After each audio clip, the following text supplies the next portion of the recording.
Third world దేశాన్ని మొత్తాన్ని మేము పర్మనెంట్ గా బ్యాన్ చేస్తాం. ఇది డీజేటీ గారు ట్రంప్ గారు చెప్పిన మాట.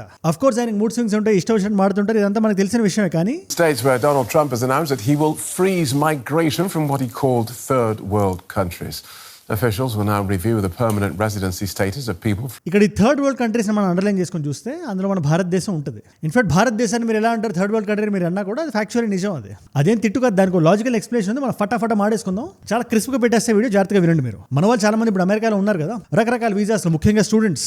ఈ స్టూడెంట్స్ కూడా ఇప్పుడు 2 భయాలు ఉన్నాయి. భారతదేశంలో ఉండే స్టూడెంట్స్ ఎవరైతే ఇప్పుడు అమెరికా వెళ్దాం అనుకున్నారో ప్రస్తుతం ఉండే సిచ్యువేషన్ చూసి కొంచెం భయపడుతున్నారు. అలాగే ఆల్రెడీ వీసా తీసుకొని అమెరికాకి వెళ్ళి సెటిల్ అయిన వాళ్ళు గుండెని చేతిలో పెట్టుకొని జాగ్రత్తగా కొంచెం బిక్కుమంటూ ఉన్నారు, ఎప్పుడు పంపించేస్తాడేమో ఈయన అని. ఇది ఎంత ఇదిగా వెళ్ళిందంటే నా గ్రూప్లోనే, నా సర్కిల్లోనే ఫ్రెండ్స్ ఎవరైతే పెళ్లి చేసుకుందాం అనుకుంటున్నారో, లేదా పెళ్లి చూపులు గట్రా అటెండ్ అవుతున్నారో, ఈ ఎంగేజ్మెంట్ పెళ్లి సరంజామా కూడా అమెరికాలోనే చేసుకుందాం, మనం భారతదేశానికి మళ్ళీ వెనక్కి వెళ్తే మళ్ళీ తిరిగి వెళ్తామా లేదా అని ఒక సందిగ్ధ స్థితిలో ఉన్నారు. మీరందరూ ఇప్పుడు జాగ్రత్తగా వినాలి నేను చెప్పేది. 1945 నుంచి 91 వరకు ఒక కైండ్ ఆఫ్ యుద్ధం జరిగింది. సైలెంట్ యుద్ధం. ఇది బార్డర్లు దాటి తుపాకులతో కొట్టుకునే యుద్ధం కాదు ఇది. దీని కోల్డ్ వార్ అంటారు. దీనికి ఇటుపక్క అమెరికా ఉంది, ఇటుపక్క యుఎస్ఎస్ఆర్ ఉంది. అది 1991లో బ్రేక్ అయ్యి రష్యా అయింది. ఇప్పుడు ఈ 2 వైపులు ఉండే దేశాలకి 2 ఐడియాలజీస్ ఉన్నాయి. America side is driven by capitalism, USSR communism. ఇప్పుడు అమెరికాతో జతకట్టిన దేశాలందరూ ఫస్ట్ వరల్డ్ కంట్రీస్ అంటారు. America, UK, France, Canada, Australia, Japan ఇలాంటి దేశాలన్నీ.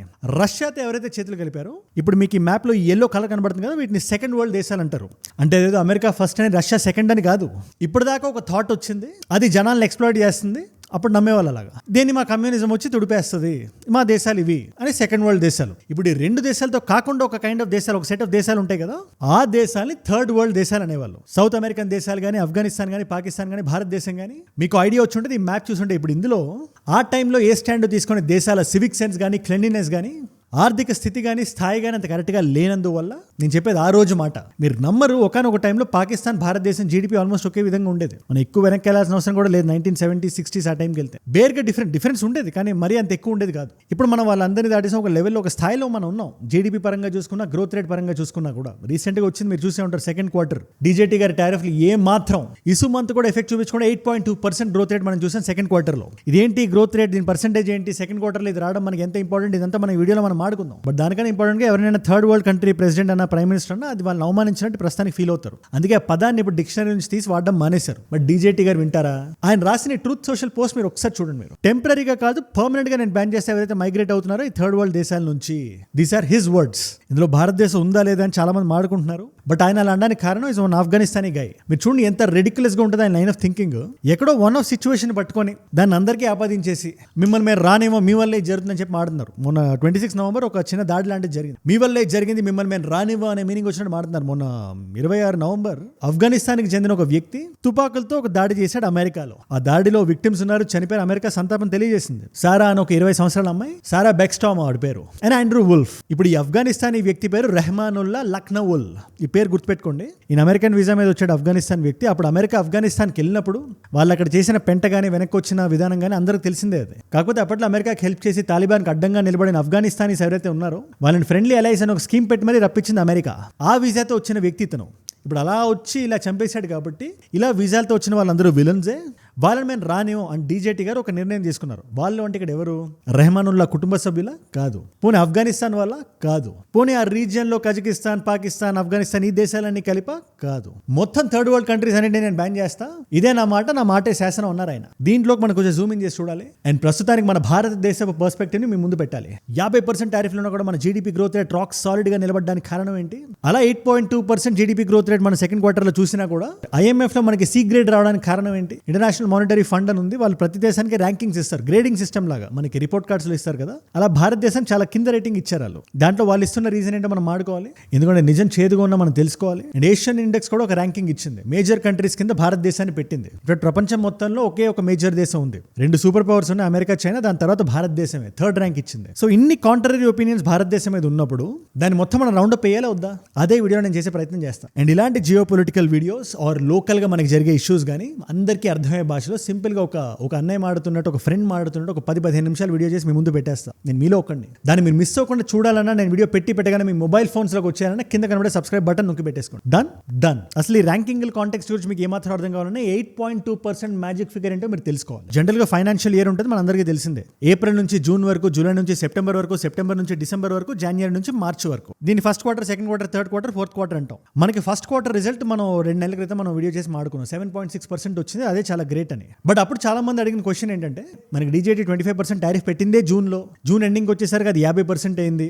సెకండ్ క్వార్టర్ రిజల్ట్ వస్తే కానీ మనం మాట్లాడలేం నిజంగా మన గ్రోత్ రేట్ తగ్గిద్దా లేదా మనకు అప్పుడే తెలిసేది అని. ఇప్పుడు ఆ సెకండ్ క్వార్టర్ గ్రోత్ రేట్ కూడా మనకు వచ్చింది. అండ్ ఇది ఎలా క్యాలిక్యులేట్ చేస్తారంటే, లాస్ట్ ఇయర్ అంటే 2024లో ఏప్రిల్ నుంచి జూన్ వరకు ఎంత, ఇప్పుడు మన జీడిపి ఎంత పెరిగింది, ఆ గ్రోత్ పర్సెంటేజ్ ఏంటి, అది Q1 గ్రోత్ రేట్. అది అలాగే సెకండ్ క్వార్టర్కి ఇప్పుడు మనకు వచ్చింది. అండ్ సెకండ్ క్వార్టర్లోనే మనకి టారిఫ్లు పడ్డాయి కదా. సో న్యాచురల్గా 7.6% ఉంటే ఓకే అనుకున్నాం మనం, లేదా 7.23% ఉన్నా కూడా ఓకే, మనం స్టడీగా ఉన్నాం, 6% పడిపోలేదు అని అనుకునేవాళ్ళం. 6% వచ్చి ఉంటే నిజంగా ప్రపంచం మొత్తం మనం లేకి పడేసేది. బట్ ఆనెస్ట్లీ నేను కూడా షాక్ అయ్యాను. నేను అంత ఎక్స్పెక్ట్ చేయలేదు. 8.2% గ్రోత్ రేట్ మనం చూపించాం. 8.2%. ఏది జనరల్గా క్వార్టర్స్ ఇలా వచ్చినప్పుడు ఫస్ట్ క్వార్టర్ కన్నా సెకండ్ క్వార్టర్ కొంచెం స్టడీగా ఉంటే, థర్డ్ క్వార్టర్ తగ్గుతుంది, ఫోర్త్ క్వార్టర్ కొంచెం డల్ ఉంటుంది. బట్ ఈ 8.2% ఫిగర్ చూసేసరికి థర్డ్ క్వార్టర్ మీద ఎంత ఉంటుంది, ఇండియా ఇలాగే స్టడీగా ఉండగలుగుతుందా లేదా అని చెప్పి ఒక డిస్కషన్ మొదలైంది ప్రపంచవ్యాప్తంగా. ఎందుకంటున్నానంటే, బ్లూమ్స్బర్గ్ తెలుసు కదా, వాళ్ళు చూడండి ఏం రాశారు, వాళ్ళ ట్వీట్ ఒకసారి మీరు చూడండి. ఇది మన భారతదేశ ఆర్టికల్స్ రాస్తున్నావు కాదు. డీజేటీ గారు 50% టారిఫ్ వేసినప్పటికీ భారతదేశం చూడండి ఎలా నిలబడిందో అని వాళ్ళు అమెరికా వాడు చెప్తున్నాడు. మరి ఈ IMF సి గ్రేడ్ ఎందుకు వచ్చింది అంటే, అక్కడే ఒక చిన్న మెలిక ఉంది. IMF వాళ్ళ వెబ్సైట్కి వెళ్ళి మీరు చూడండి, ప్రతి దేశానికి వాళ్ళు ర్యాంకింగ్ ఇస్తుంటారు. ABCD, D వరస్ట్ అని, సేమ్ మన రిపోర్ట్ కార్డ్స్ లాగే. భారతదేశానికి C వచ్చింది, అంటే వర్స్ట్ కన్నా కొంచెం బెటర్ అంతే అని వాళ్ళు ఎందుకు అన్నారంటే, అన్ని బాగానే ఉన్నాయి, అది ఎక్స్టర్నల్ సెక్టర్ స్టాటిస్టిక్స్ అవనివ్వండి, inter sectoral consistency, median rating, బేసిక్గా ఇవన్నీ కొంచెం కాంప్లికేటెడ్ టర్మ్స్. కానీ మనం ఏదైతే మనం అమ్మగలుగుతున్నామో, ఎక్స్పోర్ట్స్, ఇంపోర్ట్స్, మ్యానుఫ్యాక్చరింగ్, వీటిలన్నిటికీ బీనే వచ్చింది. కానీ డేటా దగ్గర మనం ఎక్కడో వెనకబడుతున్నామని, భారతదేశం రిలీజ్ చేస్తున్న డేటాని మేమంతా నమ్మలేమని, ఆ డేటా అక్యురసీ ఎక్కడో మిస్ అవుతుందని దాని మీద C వచ్చింది మనకి. నువ్వు దీన్ని డిబేట్ చేయాలంటే మీరు చైనా ఎగ్జాంపుల్ మీరు ఒకసారి చూసుకోండి. చైనాతో మనం ఎప్పుడు జనరల్గా కంపేర్ చేస్తుంటాం కదా, పాకిస్తాన్తో చేయదు, చైనాతో చేయండి అని. అదే చైనాకి ఇదే IMF ఇదే C గ్రేడ్ ఇచ్చింది. ఏ సప్లై చైన్లో 30% చైనా పాకెట్లో వేసుకొని కూర్చుంది. చైనా కానీ ఒక రోజు షటర్లు మూసేస్తే ప్రపంచం కొంచెం షేక్ అవుతుంది. ఆ రేంజ్ లో పెట్టింది మొత్తం సప్లై చైన్. మరి అలాంటి చైనాకి ఎందుకు C వచ్చిందంటే, సేమ్ ఇదే, డేటా సరిగ్గా లేదు, అక్యురేట్ గా లేదు అని చెప్పి IMF యొక్క ఉద్దేశం. అగైన్ ఇది ఎంతవరకు నిజం మనకు సమయం సమాధానం చెప్తుంది. కానీ మీరు ప్యారల్ గా ఏషియన్ గ్రోత్ రేటింగ్స్ మీరు ఒకసారి చూస్తే, ప్రతి దేశాన్ని ఒక 8 సబ్ కేటగిరీస్ లో డివైడ్ చేసి, ఎకనామిక్ కేపబిలిటీ అని, మిలిటరీ కేపబిలిటీ అని, ఫ్యూచర్ రిసోర్సెస్ అని, వేరే దేశాలతో మనకు ఉండే రిలేషన్షిప్, డిప్లొమాటిక్ గా మనకి ఎటువంటి ఇన్ఫ్లుయెన్స్ ఉంది, సెక్యూరిటీ నెట్వర్క్స్, కల్చరల్ ఇన్ఫ్లుయెన్స్, ఇలా ఒక 8 కేటగిరీస్ పెట్టుకొని దాన్ని బేస్ చేసుకొని ఒక్కోదానికి పాయింట్ యాడ్ చేసుకుంటూ నంబర్ లిస్ట్ ఉంటుంది. ఇప్పుడు మీరు జాగ్రత్తగా చూడండి, 40 పాయింట్ కన్నా ఎక్కువ ఉంటే అది ఒక మేజర్ దేశం కింద, 70 పాయింట్ కన్నా ఎక్కువ వస్తే సూపర్ పవర్, 40 కన్నా తక్కువ ఉంటే మిడిల్ పవర్, 10 కన్నా తక్కువ ఉంటే మైనర్ పవర్. అంటే ఈ బంగ్లాదేశ్, శ్రీలంక ఇలాంటి దేశాలు. ఈ మిడిల్ పవర్స్ వేరే దేశాలన్నీ వస్తాయి. ఇందులో పాకిస్తాన్ చూడండి 14 పాయింట్స్ ఉన్నాయి. ఈ వంకాయకి 14 పాయింట్ ఎలా వచ్చాయి నాకు ఇది నిజంగా తెలియదు. నాకు భారతదేశం కరెక్ట్ గా 40 పాయింట్స్ దగ్గర ఉంది. అంటే ఒక 39.9 వచ్చినా కూడా మిడిల్ పవర్ కింద ఉండేది. ఇన్ఫాక్ట్ మొన్నటి వరకు మనం మిడిల్ పవర్. ఇదే ఏషియన్ గ్రోత్ రేటింగ్ ప్రకారం మొన్నే మనం ప్రమోట్ అయ్యాం టు మేజర్ పవర్.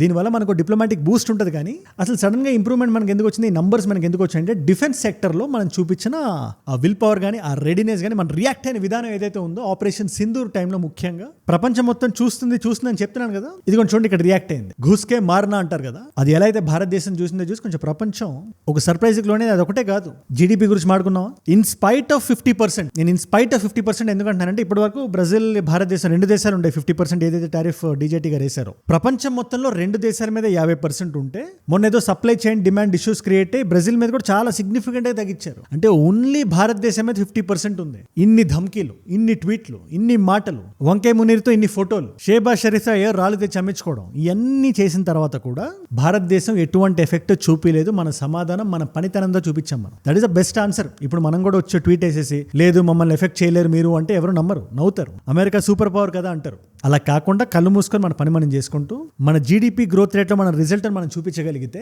డీజేటీకి దానికన్నా పెద్ద సమాధానం ఏముంటుంది మీరే చెప్పండి ఒకసారి. అఫ్ కోర్స్ ఒకప్పుడు ఉన్నంత ఫోర్స్ ఇప్పుడు లేదు ఆయనలో. భారతదేశానికి సంబంధించి కొంచెం తగ్గుదామనే చూస్తున్నారు. క్వాడ్ కానీ, ఈ G20 కానీ ఇవన్నీ రివైవ్ అయ్యేలా కనబడుతున్నాయి. ఎందుకంటే సౌత్ ఆఫ్రికా మీద ఆయన స్టేట్మెంట్ ఇచ్చాడు, లేదు 2026లో సౌత్ ఆఫ్రికా రాలేదు G20కి, మేము రానివ్వం, గేట్లు కట్టేస్తామని ఆయన సౌత్ ఆఫ్రికా అని అన్నాడు. కానీ అండ్ ఈ సౌత్ ఆఫ్రికా వీడియో మనం మొన్నే మాడుకున్నాం, మొన్నటి జియోపొలిటికల్ వీడియోలో. అక్కడ ఏం చెప్పా క్లియర్ గా, అమెరికా బాయ్కౌట్ చేసిన సౌత్ ఆఫ్రికా పట్టించుకోలేదు. ఈ సంవత్సరం సౌత్ ఆఫ్రికాలో జరిగింది G20. भारत का ये भी मानना है कि स्पेस टेक्नोलॉजी से पूरी मानवता को लाभ हो, इसलिए Bharat G20 open satellite data partnership का सुझाव सामने रख रहा है। మనం కూడా వెళ్ళాం, అమెరికా లేకుండా డిక్లరేషన్ మీద సైన్ చేసాం. ఇది అమెరికాకి నచ్చలా. సో సౌత్ ఆఫ్రికాని బ్యాన్ చేసింది నెక్స్ట్ ఇయర్. బట్ ఇదే G20కి నెక్స్ట్ ఇయర్ ఇండియా వెళ్ళబోతుంది. క్వాడ్ ని మళ్ళీ రివైవ్ చేయడానికి ఆలోచనలు ఉన్నాయి. That is very very very very important. చాలా మంది దాన్ని తక్కువ అంచనా వేస్తారు. లేదు SCOకి మనం వెళ్ళాం కదా, చైనాతో ఫ్రెండ్షిప్ చేసేద్దాం అంటే చైనా అలా కాదు. చైనా కానీ నిజంగా రష్యా నీతోస్ చైనాలో ఉండుంటే this side of the countries ఎప్పుడో అమెరికాకి చెక్ పెట్టేవి. ఇక్కడ ఒక ఐక్యత లేకపోవడం వల్ల అది అమెరికా చెలరేగుతుంది. చైనా ఎదగాలనుకుంటుంది at the cost of others. పక్కనుండే దేశాలు ఎదగకుండా మనం ఎదగాలి. వాళ్ళు ఎదుగుతుంటే వాళ్ళని ఎలా తొక్కుదాం, వాళ్ళ నేషనల్ ఇంటిగ్రిటీకి ఎలా భంగం కలిగిద్దాం, అరుణాచల్ ప్రదేశ్ మాదే అని చెప్పి ఎలా నొక్కి వక్కా నుంచి మరీ చెప్దాం, ఇది చైనాకు ఉంటుంది. సో మనం ఒకే దగ్గర నిలబడుతూ మన పని మనం చేసుకుంటూ అటు అమెరికాకి మన సిగ్నల్స్ పంపించాలి, ఇటు చైనాకి కూడా పంపించాలంటే క్వాడ్ రివైవ్ అవ్వాలి. ఈ సంవత్సరం అది దురదృష్టవశాత్తు ట్రంప్ గారి వల్ల జరగట్లేదు. అట్లీస్ట్ నెక్స్ట్ ఇయర్ అయినా ఇది ఒక డెడ్ గ్రూప్ లా కాకుండా ఎగ్జిస్టింగ్ గ్రూప్ లా ఉంటే సౌత్ చైనా సీలో గానీ, రెడ్ సీలో గానీ, తైవాన్ దగ్గర గానీ, అంతేందుకు మన ఇండియన్ బార్డర్ దగ్గర గానీ చైనా కొంచెం జాగ్రత్తగా ఉంటుంది. ఇదే కాకుండా భారతదేశ ఎకనామిక్ గ్రోత్ రేట్ ఏదైతే ఉందో అది కూడా మన ర్యాంకింగ్ ని పైకి తీసుకురావడానికి దోహదపడింది. అది కాకుండా ఫ్యూచర్ మనం చూసే దృష్టికోణం, స్కిల్ ఇంప్రూవ్ చేయడానికి చూస్తున్నాం, మ్యానుఫ్యాక్చరింగ్ ఇంప్రూవ్ చేయడానికి చూస్తున్నాం, గ్లోబల్ సప్లై చైన్ లో మనకు కూడా ఒక సిగ్నిఫికెంట్ షేర్ ఉండాలని చెప్పి మనం ప్రయత్నిస్తున్నాం. ఇవాళ మనం అక్కడ లేం, చైనా దరిదాపులో కూడా లేం. మన ఉత్తనే కాలర్ ఎగరేసుకోకూడదు, కానీ ప్రయత్నం ఉంది. ఆ ప్రయత్నం కనబడుతుంది, అది పాయింట్స్ లో రిఫ్లెక్ట్ అవుతుంది. అండ్ ఇదే కాకుండా ఇంకో 3 విషయాల్లో మనం వెనకబడి ఉన్నాం అని చెప్పి నేను చాలా ప్రగాఢంగా నమ్ముతా. Correct me if I'm wrong. Point number 1, soft power. భారతదేశపు సాఫ్ట్ పవర్ ఇవాళకి ప్రపంచాన్ని టచ్ చేయట్లేదు. సాఫ్ట్ పవర్ అంటే ఏంటి? ఆర్ట్, కల్చర్ ఇన్ఫ్లుయెన్స్ ఏదైతే మనది ఉందో అది మనం అనుకున్నట్టుగా ప్రపంచానికి రీచ్ అవ్వట్లేదు. మీరు సౌత్ కొరియన్ ఇన్ఫ్లుయెన్స్ చూడండి, జపానీస్ ఇన్ఫ్లుయెన్స్ చూడండి. ఇవాళ మనం 1000 crores 2000 crores అంటాం, మనం అది తక్కువ నంబర్స్ ఏం కాదు అవి. బట్ ప్రపంచం తిరిగి చూసేంత నంబర్సా అంటే ఐ డోంట్ థింక్ సో. అక్కడ మనం ఖచ్చితంగా ఇంప్రూవ్ అవ్వాలి. మన రూట్స్ ని, మన హిస్టరీని చూపించే సినిమాలు రావాలి, వెబ్ సిరీస్ రావాలి, పాటలు రావాలి, ఆల్బమ్స్ రావాలి. ఆ ప్రొడక్ట్ చాలా బ్యూటిఫుల్ గా ఉండాలి. ఎందుకంటే మనం ఎంత చేసినా, ఎంత చెప్దాం అనుకున్నా, లోపల ఇంటెంట్ ఎంత కరెక్ట్ గా ఉన్నా కూడా ప్రొడక్ట్ దగ్గర మనం ట్యాంపరింగ్ చేస్తే, అక్కడ మనం క్వాలిటీ ఇష్యూస్ మనం చూపిస్తే అది ప్రపంచానికి రీచ్ అవుతుంది. ప్రపంచానికి మనం కరెక్ట్ గా రీచ్ చేయాలి. ఇవాళ జాపనీస్ యానిమే ఎక్కడ రీచ్ అయింది? బంగ్లాదేశ్ Tier 2 Tier 3 రీచ్ అయింది. వాళ్ళు అక్కడ దాకా ఎలా పెనిట్రేట్ అయ్యారు? క్వాలిటీ. రెండోది నెరేటివ్ వార్ఫేర్. సింధూర్లో మనం ఏం చేసామో మనం సరిగ్గా చెప్పుకోలేకపోయాం ప్రపంచానికి. మీరు అమెరికన్ వెబ్సైట్స్ చూడండి, మీరు గవర్నమెంట్ వెబ్సైట్స్, వాళ్ళు ఏదైనా చేస్తే మంచి ఫాంట్ లో వేస్తారు, బ్యూటిఫుల్ గా కనబడుతుంది. సినిమాల్లో ఒక సీన్ పేపర్ తెచ్చి చూపించినట్టు ఉంటుంది అది. ఇరాన్ ని వాళ్ళు వెళ్ళి కొట్టారు B2 బాంబర్లు వేసుకొని. వాళ్ళ వెబ్ పేజ్ మీరు వెబ్సైట్ లో ఒకసారి మీరు చూడండి, మీరు అవెంజర్స్ ఎండ్ గేమ్ క్లైమాక్స్ అని రాశారు దాన్ని. ఇది ఎందుకు మనం చెప్పుకోవాలి? ఇటు సైడ్ చేస్తే ఇటు సైడ్ తెలియకూడదు అందం కరెక్ట్ కాదు ఇది. ఇవాళ మనం ఒక జియో పొలిటికల్ కనెక్టెడ్ వరల్డ్ లో ఉన్నాం. మనం ఏదైనా చేస్తే దాన్ని చాటి చెప్పాలి అందంగా, బలంగా. ఆ నెరేటివ్ వార్ఫేర్ లో కూడా ఎక్కడో మనం వెనకాతలు ఉన్నాం, ఎందుకో కొంచెం వెనకబడ్డాం. ఇప్పుడు బయటకు వచ్చి మన ఎయిర్ మార్షల్ గానీ, CDS గానీ వీళ్ళందరూ వచ్చి మాట్లాడుతున్నారు బయటికి. So when the operations were going on, it was just on telephone, some calls telling them ki what we are doing. There were not much of discussion going on ki should we do this now, what do we do now, what do I do. ఇది చేసాం, అది చేసామని. But ఆ రోజు మనం quick గా ఎలా అయితే మన వార్ఫీల్డ్ లో ఎలా అయితే మనం పెర్ఫామ్ చేసామో, ఇంటర్నెట్ లో కూడా అలాగే మనం పెర్ఫామ్ చేయగలిగి ఉంటే, పాకిస్తాన్ నెరేటివ్ని అక్కడే క్రష్ చేసి ఉండుంటే ఇవాళ అంత స్టాండింగ్ పాకిస్తాన్కి ఉండేది కాదని చెప్పి నా అభిప్రాయం. దీని మీద మీరేమంటారు? అఫ్కోర్స్ ఇది ఒక రోజులో, ఒక రాత్రిలో జరిగేది కాదు. ఇది భారతదేశం నా దేశం షార్ట్ కమింగ్స్ నుంచి నేర్చుకుంటుంది, కొత్తగా ఏం తెలుసుకుంటుంది అని చెప్పి నేను నమ్ముతున్నా. అండ్ మూడోది డిప్లొమాటిక్ ఇన్ఫ్లుయెన్స్. ఇవాళ ఇజ్రాయెల్ లాంటి ఒక చిన్న దేశం గట్టిగా మాడితే 1 కోటి మంది జూస్ ఉంటారేమో. ఓవరాల్ జ్యూస్ని చూసినా కూడా వాళ్ళు ఇక్కడ భారతదేశంలో ఎక్కడున్నారు? నార్త్ ఈస్ట్లో ఎక్కడ జ్యూస్ ఉంటే వాళ్ళని రప్పించుకోవడం, వాళ్ళని రీలొకేట్ చేద్దాం అని, లేదా ప్రపంచం మొత్తంలో ఎక్కడెక్కడ జ్యూస్ ఉన్నా వాళ్ళు హ్యాండ్ పిక్ చేసుకొని మళ్ళీ ఇజ్రాయెల్లో అగైన్ ఇజ్రాయెల్ ఆక్యుపైడ్ ప్యాలెస్టైన్లో పెడుతున్నారు వాళ్ళు. ఎందుకంటే వాళ్ళ దగ్గర నంబర్స్. అలాంటి ఇజ్రాయెల్ ఇవాళ అమెరికాని డిక్టేట్ చేస్తుంది. సౌదీ అరేబియన్ ప్రిన్స్ వస్తే మీరు F-35 అమ్మితే అందులో ఈ టెక్నాలజీ పెట్టొద్దు అని ఇజ్రాయెల్ ఎందుకు చెప్పగలుగుతుంది? ఎలా చెప్పగలుగుతుంది? Because it has diplomatic influence. Of course అన్ని దేశాల మీద లేదు, కానీ అలాంటి ఇన్ఫ్లుయెన్స్ కొన్ని దేశాల మీద ఉండగలగాలి. అది మనం డెవలప్ అవ్వాలి. అందులో ఈ 3 షార్ట్ కమింగ్స్ అని నేను నమ్ముతున్నా. దీని మీద మీరేమంటున్నారో నాకు కింద కామెంట్స్ లో రాయండి. And of course as an Indian ఖచ్చితంగా దేశాన్ని, గవర్నమెంట్ ని ప్రశ్నించాలి, తప్పు జరిగితే అడగాలి. అండ్ దేశపు ఎదుగుదలలో మనం కూడా ఒక భాగం అవ్వాలి. ఈ సివిలైజేషనల్ కాన్షియస్నెస్ లో మనం కూడా భాగమే. ఈ నేల నుంచే కదా మనం వచ్చింది. ఈ నేలకు మనం చేయగలిగే ఆ 0.00000 ఎన్ని జీరో నేను చెప్పలేను, ఆ 0.1% ఏదైనా ఉందంటే మన దేశపు ఎదుగుదలలో మనం చిన్న భాగం కావడమే, మన దేశాన్ని మనం సెలబ్రేట్ చేయడమే. ఇవాళ కాకపోతే రేపైనా మనం ఎదుగుతాం. ఇవాళ మనం కష్టపడితే మన నెక్స్ట్ జనరేషన్స్, నేను చెప్తుంటాను కదా, father generation, grand father generation ఇలా కష్టపడబట్టే ఇవాళ ఇండియా ఒక సూపర్ పవర్ అయింది అని మాట్లాడుకోవాలి. అది 2050 సంవత్సరంలో జరుగుద్దా, 100వ సంవత్సరంలో జరుగుద్దా, 2150లో జరుగుద్దా నాకు తెలీదు. బట్ దానికైతే ఇవాళ మనం ఫౌండేషన్ ఇవాళ వేయాలి to the new consciousness of India, to Bharat, to the civilisational identity called Bharat. ఇంకా DJT గారు అంటారా, ఆయన గురించి మనం మాట్లాడాల్సిందే. ఎప్స్టీన్ ఫైల్స్ బయటకు వస్తాయని చెప్పి ఒక ఆర్డర్ పాస్ అయింది కదా, దాని నుంచి డైవర్ట్ చేయడానికి కొంచెం ఆయన మాగా బేస్ ని హ్యాపీ చేయడానికి కూడా ఈ థర్డ్ వరల్డ్ కంట్రీ స్టేట్మెంట్ ఆయన ఇచ్చి ఉంటారు. ఇక ఒకరిని బాధ పెట్టి ఒక దేశాన్ని కించపరిచడానికి ఏంటా పైశాచిక ఆనందం నాకైతే అర్థం కాదు. ఎనీవేస్, ఇవాళ మల్టిపుల్ చాయిస్ క్వశ్చన్ మీ అందరికీ, ఎలా అయితే క్వార్టర్లీ గ్రోత్ రేట్ ఫిగర్స్ ఉంటాయో అలాగే యాన్యువల్ గ్రోత్ రేట్ జంప్ కూడా ఉంటుంది. అలాగా 2023 నుంచి 4 వరకు వచ్చిన జంప్ ఏదైతే ఉందో అది 8.2%.